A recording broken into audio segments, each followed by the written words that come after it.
السلام عليكم ورحمة الله وبركاته. مرحبا بكم في هذا الفيديو هذا ديال تعاونية الشفائين اللي هي خاصة ببيع جميع ديال الأنواع ديال البخور.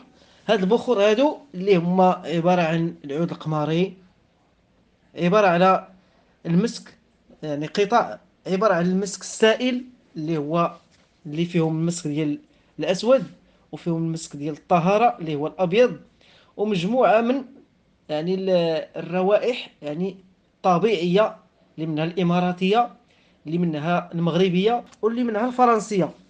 جميع الأنواع ديال البخور متاحة، سواء كانت مطحونة، سواء عبارة على العود، أو لا العود مثلا اللي هو مسقي، يعني مسقي بالمسك، مسقي بالزهر، مسقي برائحة ديال العود بالياسمين. وهذه المجموعة هذه دابا ديال الأنواع ديال البخور احنا كنتميزوا بها في سوق الحد. والمحل بالضبط كاين مع الباب 3، كتدخل مع الباب 3، يعني كتدخل معاه مباشرة، كتدور على اليمين. هذا المحل هذا مجهز للزبناء ديالنا هذه المجموعه ديال التخليطه ديال البخور.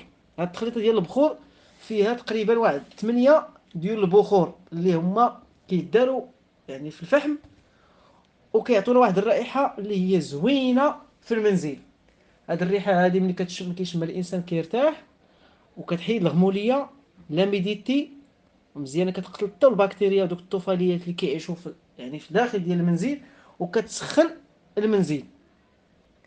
ونتمنى انه الناس يزوروا هذا المحل ديال تعاون الشفائين اللي كيتواجد في الباب رقم 3، وهو خاص ببيع جميع انواع البخور. كنشكركم بزاف على المتابعه ديالكم. السلام عليكم ورحمه الله وبركاته.